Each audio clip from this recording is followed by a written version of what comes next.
ఇద్దరు దంపతుల మధ్య గొడవ రెండు వర్గాల గొడవగా మారి చివరికి ఇద్దరు యువకుల ప్రాణాలు తీసింది. పెద్దపల్లి జిల్లా సుల్తానాబాద్లో ఈ చోటు చేసుకుంది ఈ దారుణం.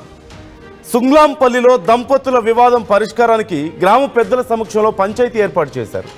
పంచాయతీలో ఇరు వర్గాల మధ్య చెలరేగిన ఘర్షణ చివరికి కత్తులతో దాడి చేసుకునే వరకు వెళ్ళింది. ఈ దాడిలో మల్లేష్, గణేష్తో పాటుగా మరో ముగ్గురికి తీవ్రంగా కత్తి గాయాలయ్యాయి.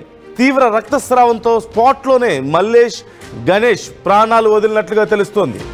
అమ్మాయి వర్గం సుపారీ గ్యాంగ్తో దాడి చేయించింది అనే అనుమానం వ్యక్తం చేస్తున్నారు అక్కడ ఉన్న వాళ్ళు. దాడి తర్వాత అమ్మాయి బంధువులు పరారయ్యారంటూ కూడా తెలుస్తోంది. ఈ నేపథ్యంలో అసలు ఏం జరిగింది, అక్కడ వాళ్ళు ఏమంటున్నారు అనేది ఒకసారి వాళ్ళ మాటల్లోనే విందాం. ఏ గొడవలు మాకు గొడవలైనా అయిపోయినా సిఐ దగ్గర, ఎస్ఐ దగ్గర, మధ్యాహ్నం దగ్గర, అందరి దగ్గర పంచాయతీలు అయినాయి. చేసిన కాదు కుల పంచాయతీ మొత్తాన్ని కులంపల్లి పంచాయతీ పెట్టారు.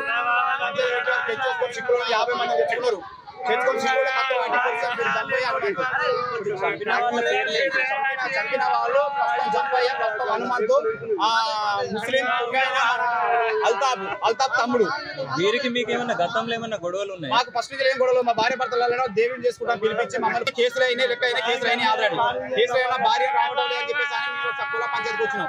కుల పంచాయతీ పెట్టేసి ఆ భార్యను పంపిస్తారని చెప్పి కుల పంచాయతీ పెట్టి